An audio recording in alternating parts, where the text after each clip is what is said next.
Open floors మరియు premium simplex houses రెండు కలిసిన ఒకే ఒక DTCB మరియు రేరా ప్రాజెక్ట్ ఈశాన్య ఇన్ఫ్రావారి SGR heights at Shad Nagar town 1200 SFTలో ఇల్లు కూడా కట్టేస్తున్నారు. 70% bank loan available. Contract number 8297044545.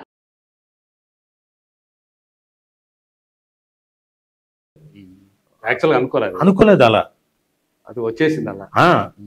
మామూలుగా సుమ ఉండి రాజమౌళి గారిని అడిగి ఈ ఫస్ట్ లుక్ ఇదంటే అదేనండి ఇలా అంటే నేను యాక్చువల్గా రాజమౌళి గారితో యాక్ట్ చేద్దాం అనుకున్నా. నా కోరిక ఎప్పుడు ఈ సినిమాలో యాక్చువల్గా వేరే ఆయన అనుకున్నా ఓ మంచి క్యారెక్టర్ ఉంది అనుకున్నాను.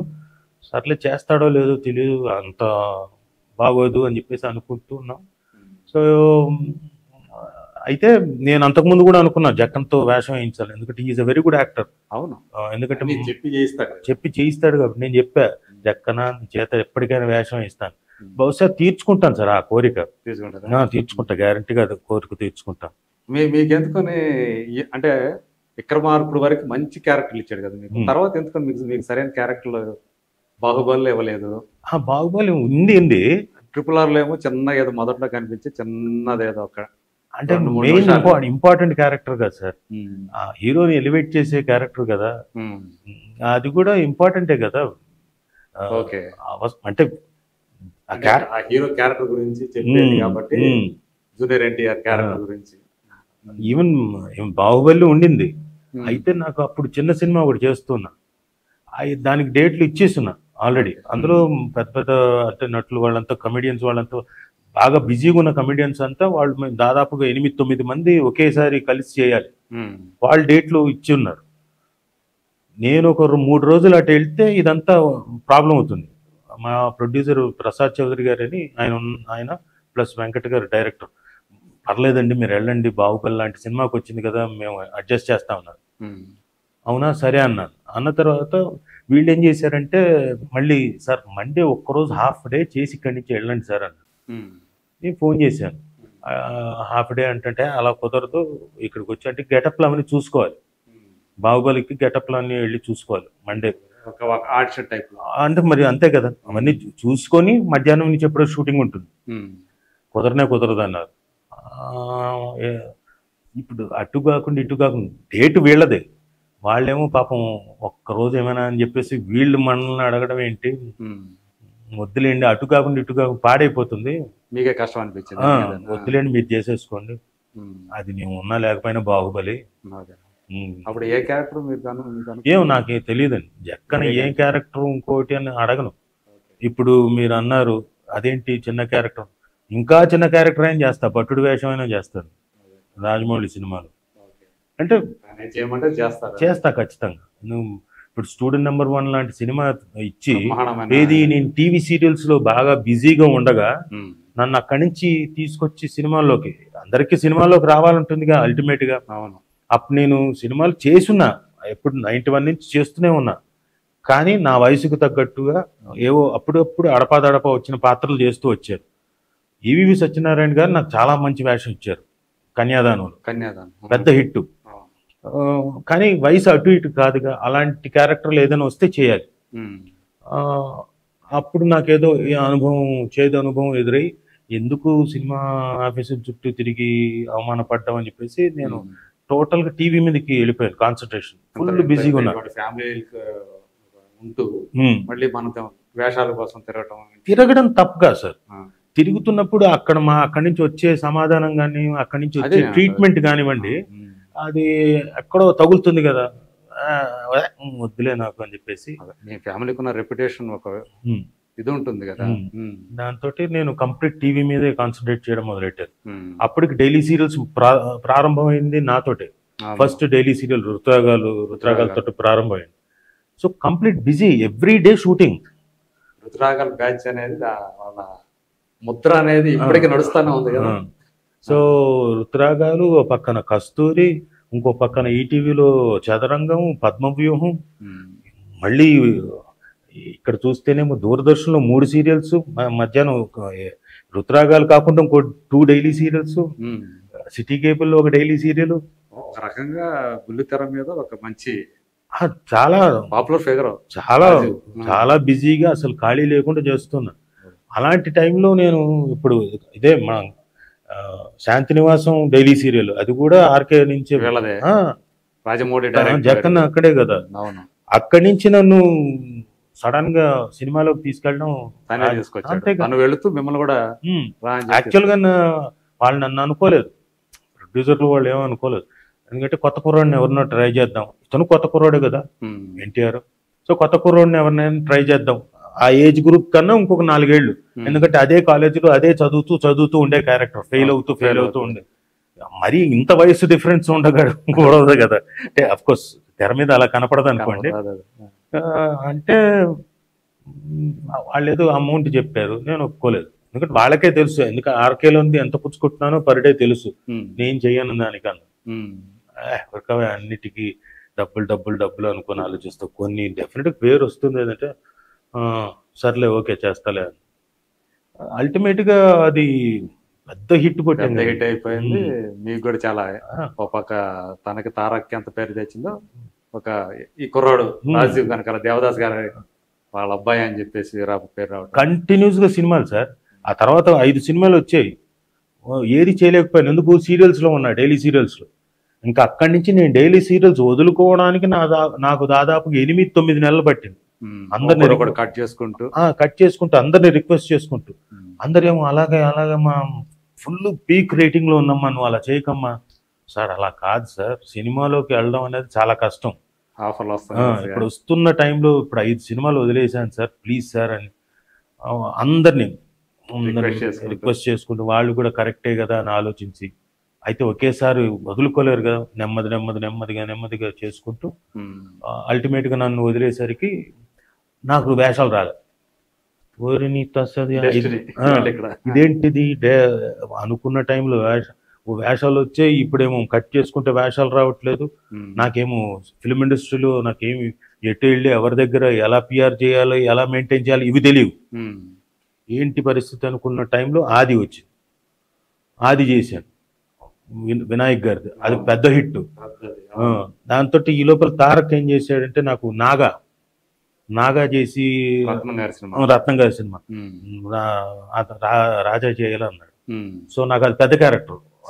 తారక్ కూడా మిమ్మల్ని అప్పుడు కొంచెం రికమెండ్ చేయడం. ఆ తర్వాత మళ్ళీ నాకు విష్ణు సినిమా మోహన్ బాబు గారు పిలిచి, విష్ణువే విష్ణు, ఆ సినిమా కంప్లీట్ గా ఒకదాని తర్వాత ఒకటి బిజీగా, చాలా సినిమాలు బిజీగా చేస్తున్నా. స్నేహితులని ఇంకా ఒకటి కాదు, సినిమాలు కూడా నంబర్ ఆఫ్ మూవీస్ బాగా పెరిగిపోయాయి. సో బాగా బిజీ అయ్యాను. సో మూవీస్లోకి రావడం అంటే అంత ఆషామాషి కాదు కదండి, ఈజీ కాదు కదా. మనం పిఆర్ మెయింటైన్ చేసుకుంటూ వెళ్ళాలి, లేదా మంచి క్యారెక్టర్లు పడి వాళ్ళు పైకి రావాలి. నాకు అలా మంచి క్యారెక్టర్లు పడి పైకి వచ్చాను, టక్ టక్ టక్ టక్ టక్ అని వచ్చేసాను. అదే, సో ఆ రోజులు అవి అట్లా ఉండే, అంతే కదా. ఈ రోజులు ఇంకా చాలా టఫ్ కదా. ఈరోజు ఒక సినిమా ఫస్ట్ సినిమా ఏదైతే ఉంటుందో హీరోగా, క్యారెక్టర్ ఆర్టిస్టులకి అయితే పెద్ద ఇబ్బంది లేదు. హీరోగా ఇంట్రడ్యూస్ అయ్యేటప్పుడు ఇంకా పెద్ద చాలా రెస్పాన్స్. ఆడిందా, నెక్స్ట్ మళ్ళీ లైన్ లో ఉంటాడు. అవును, ఆడలేదా, మళ్ళీ నెక్స్ట్ ఏంటని పెద్ద క్వశ్చన్ మార్క్. మామూలు క్వశ్చన్ మార్క్ కాదు అది, పెద్ద గ్రాఫిక్స్ లో ఉన్న పెద్ద క్వశ్చన్ మార్కే. సో ఇప్పుడు రోషన్ ఫస్ట్ సినిమా దాని యొక్క బాక్స్ ఆఫీస్ రిజల్ట్ తోటి నిమిత్తం లేకుండా రెండో సినిమాని రాజీవ్ కనకాల, సుమా కనకాల ప్రొడ్యూస్ అయిపోతున్నారని వినపడుతుంది. నిజంగా నిమిత్తం అది దానికి లేకుండా అంటే డబ్బులు గనక బాగా సంపాదించగలిగితే నేను ఈ సంవత్సరంలో మంచి కథ ఉంది, కథ ఆల్రెడీ ఒకటి తయారు చేసి పెట్టుకున్నాం. సో అది ఎవరైనా ఇంట్రెస్టెడ్ ఉన్న ప్రొడ్యూసర్లు ఎవరైనా ముందుకు వచ్చినా కథ ఇచ్చి రోషన్ తోటి చేయిస్తాం. ప్రశాంత్ వర్మ రాసిన కథ. ఓకే, ఆల్రెడీ మీరు బుక్ చేసి పెట్టుకున్నారు? ఆల్రెడీ రెడీ కథ అంతా. ఓకే, తనతో చేయించాలని డైరెక్టర్ తనే అనుకుంటున్నాము. తనకేమో బిజీగా ఉన్నాడు, నేను రిక్వెస్ట్ చేసుకొని అది గనక అయ్యింది అనుకోండి ఎక్కడో చోటు చేస్తాడు, కానీ గ్యాప్ రావాలిగా, తనకు కూడా గ్యాప్ రావాలి. సో లెటస్ సీ అని అది ఆపాం. యాక్చువల్ లేకపోతే అది ముందు రావాలి. ఓకే, అది ముందు ఎక్కాలి పట్టాలి. రైట్. ఆ తర్వాత ఇది కొంచెం ఫ్యాంటసీ అంటే ఇంట్రెస్ట్ కదా తనకి. ఫ్యాంటసీ అంటే ఇంట్రెస్ట్, ఇది full length entertainment with thrilling element.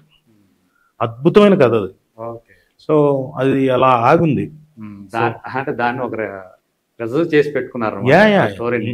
So ఏదో ఒక రోజు పట్టాలైతే ఎక్కుతుంది, ఎక్కుతుంది, గ్యారెంటీ ఎక్కుతుంది అనేది చూడాలి. అదంతే, టైం టైం కావాలా, టైం టైం కుదరాలి, తన టైము మన టైము అన్ని కలిసి రావాలి. మిగతా రోషన్కి ఆల్రెడీ ఇప్పుడు ఒక 2-3 వచ్చి కథ చెప్తున్నారు. ఓకే. అంటే మరి ఏ ఉద్దేశంతో చెప్తున్నారు, ఆల్రెడీ తెలిసిపోతుంది ఇండస్ట్రీలో ఏమో తెలిసి ఉంటుంది అక్కడ ఇక్కడి నుంచి. ఆల్రెడీ వచ్చి ఒక 2 కథ చెప్పారు, 2-3. లెటెస్ట్ సి, వాళ్ళకు కూడా ఇప్పుడు అన్ని ఒకేసారి అవ్వవు. ఇవన్నీ ఫస్ట్ లుక్ అయిపోయిన తర్వాత, టీజర్ అయిన తర్వాత వాళ్ళకి బ్యాక్అవుట్ అవ్వాలనిపించవచ్చు. అవన్నీ ఏమి చెప్పలేము. కొత్త మంది ఇంకా కొత్త వాళ్ళు రావచ్చు. ఇవన్నీ మనకేం తెలియదు. సో తను ఎలాంటి అబ్బాయి? ఎవరు? రోషన్. వాడు ఫోకస్డ్ అండి. అంటే బహుశా బయట తిరిగి రావడం వల్ల వాడికి ఏం కావాలో, ఎలా కావాలో క్లారిటీ ఎక్కువ ఉంది. నాకన్నా క్లారిటీ ఎక్కువ ఉంది. నేను కొన్నిసార్లు మొహమాటం కొద్దీ లేదులే చేసేద్దామని, ఫోన్లే అని బాధపడి, వాళ్ళు కదా మన సర్కిల్లో కదా ఎప్పటి నుంచో ఉన్నారు కదా అని. అతనికి అలా లేదు. నేను చేస్తే క్వాలిటీ ప్రోడక్ట్ చేయాలి, మంచిది చేస్తా, నేను ఖచ్చితంగా చేస్తా. అతనంతకు అతను వింటున్నాడు. అంటే నాలెడ్జ్ పెంచుకుంటున్నాడు. ఏంటి ఎలా కరెక్ట్ గా జడ్జి చేయడం, జడ్జిమెంట్ బాగానే ఉంటుందా తనది? అంటే మనం అది ఇప్పుడు చెప్పలేము. అంటే నాతోటి ఎప్పుడు నేను అంతగా కూర్చొని కథ నువ్వు చెప్పు, నువ్వు విన్నది అని నేను ఎప్పుడు అడగలేదు. అంటే ఈ ఫస్ట్ దాంట్లో ఎలా జరిగింది? అందరూ కలిసి మీరు విన్నారా? నేనేం వినలేదు. అందుకే చెప్తున్నా కదా, అందుకు నేను అంటుంది బబుల్ గమ్ కి సంబంధించింది నాకేమీ తెలియదు. తనే చూస్ చేసుకున్నా, తను కూర్చొని కూర్చొని విని వాళ్ళు డిసైడ్ చేశారు. సో నేను దాంట్లోకి నేను దూరలేదు. సో తల్లి కొడుకులు కూర్చొని చేశారు. డెఫినెట్ గా ఇంట్రెస్టింగ్ సబ్జెక్టే ఉండి ఉంటుంది, లేకపోతే వాళ్ళు ఓకే చేసుకోరు. సో మైండ్ సెట్ అయితే ఓపెన్ గా ఉంది వాళ్ళకి. సో డెఫినెట్లీ చూస్ చేసుకోవడం బాగుంటుంది. అండ్ నేను ఎక్కడ పోనిస్తాను, నేను కూడా ఎక్కడో చోట వింటాను కదా, నాకు వచ్చి చెప్తారు కదా వాళ్ళు. ఇండస్ట్రీలో ఉన్న వాళ్ళు ఎవరైనా ఉంటే, సార్ మీ అబ్బాయి కథ చెప్తామంటే పాయింట్ చెప్పడం బాగుంది అనుకోండి, నేను ముందుకు పంపిస్తాను కదా. నేను ఎలాగో ఉన్నాను, వెనక ఒక షీల్డ్, అదే రక్షణ. అంతే అంతే. అవసరం లేనప్పుడు అన్నిటికీ మనం ముందుకెళ్ళి చేయాల్సిన అవసరం లేదు. మళ్ళీ డిస్టర్బ్ చేయాల్సి అది అనవసరమైన డిస్టర్బెన్స్ తప్ప మనం దూరి. సో మళ్ళీ ఒకసారి వెనకాల అంటే మనం స్టూడెంట్ నెంబర్ 1 నుంచి మాట్లాడుకుంటే, మీరు తారక్ అంత క్లోజ్ ఫ్రెండ్స్.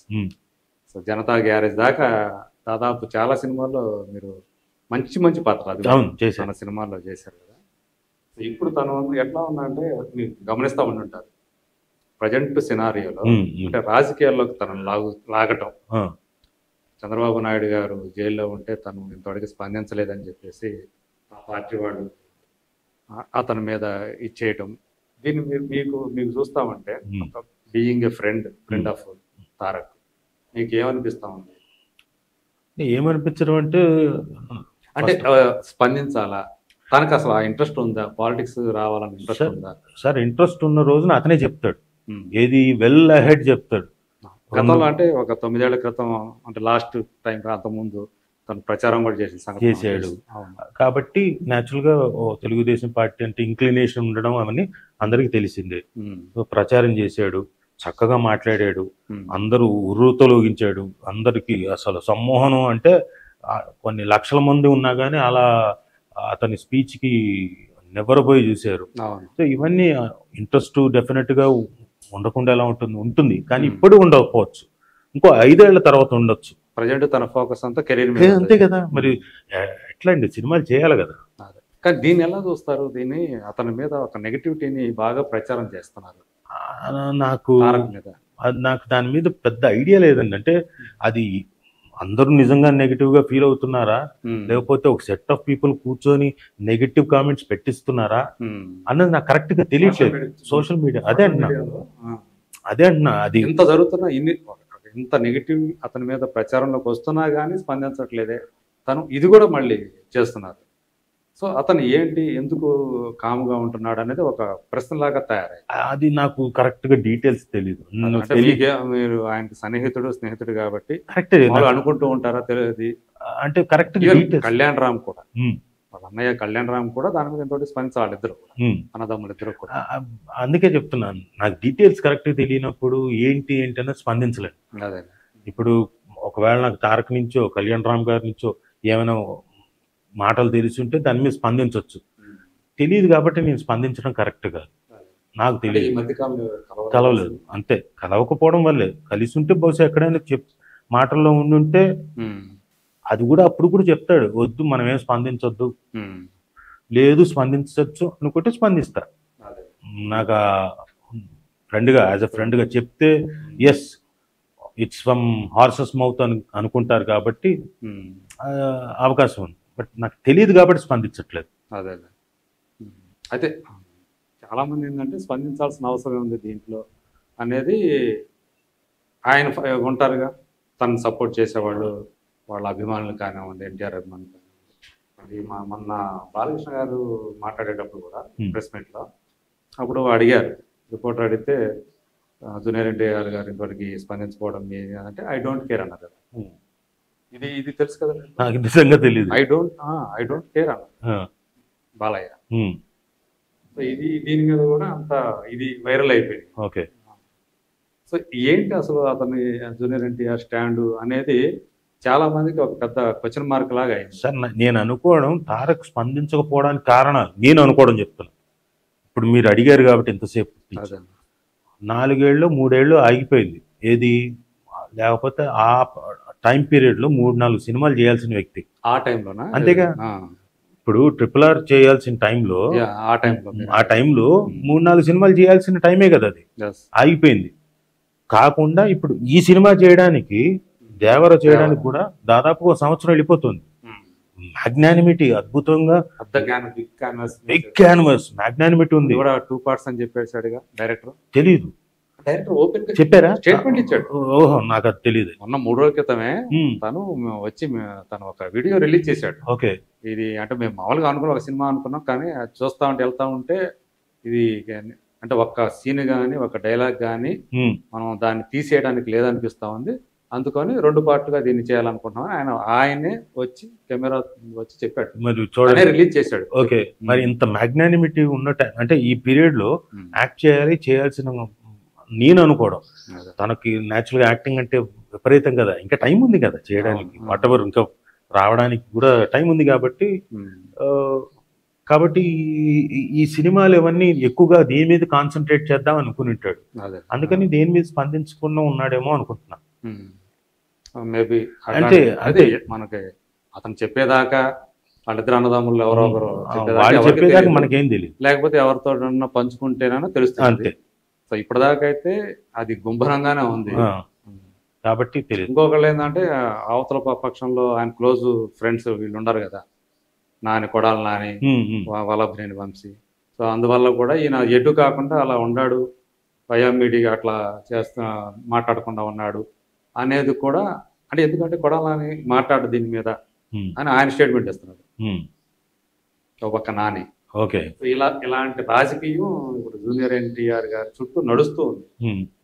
ఏమవుతుంది ఏంటి రేపొద్దున ఏంటి అనేది మరి చూడాలి మనం. సో మీకైతే రాజకీయాలు ఏమైనా ఇంట్రెస్ట్ ఉంటుందా? నాకా అంటే రైట్ టైం అనుకున్నప్పుడు వస్తాను, కావాల్సిన టైంలో సమ్వేర్ ఓకే మంచిది అనుకుంటే, ఇఫ్ నేను గనక టైం కేటాయించగలను, నేను నేర్చుకొని, అది కూడా మనకు తెలియకుండా ఆషామాషిగా రేపు పొద్దున్న రమ్మన్నారు వెళ్ళిపోయి పట్టుకొని వెళ్ళిపోవడం కాదు. ఆ పొలిటికల్ సైన్సెస్ అనేది నేర్చుకొని దాని మీద 1-2 సంవత్సరాలు దాని మీద అధ్యయనం చేసి ఆ తర్వాత నిజంగానే okay I'm fit for this అనుకుంటే అప్పుడు వెళ్తాను, లేకపోతే లేదు. ఏ పార్టీ వైపున ఇంక్లినేషన్ అనేది ఉందా? అది ఇప్పుడు చెప్పలేం కదా. ఓకే, అది ఇప్పుడు చెప్పలేను. అప్పటికేమవుతుందో ఏంటో తెలియాలనుకున్నప్పుడు అది ఎప్పుడో తెలియదు. ఇట్ ఆల్ డిపెండ్స్ అండి. ఎందుకంటే సినారియో రోజు రోజుకి ఇండియాలో మారిపోతుంది. ఆ పార్టీ ఈ పార్టీ ఇంకోటి తిట్టుకోవడాలు అన్నది బాగా పెరిగిపోయింది. రాజకీయాలు అంటే ఒకరికి కొమ్ము కాయాలి, ఒకరికి అది ఓకే, ఒకరి నుంచి వ్యతిరేకత ఎదుర్కోవాలి, కరెక్టే. కానీ తిట్టుకోవడాలన్నది లేదు కదా.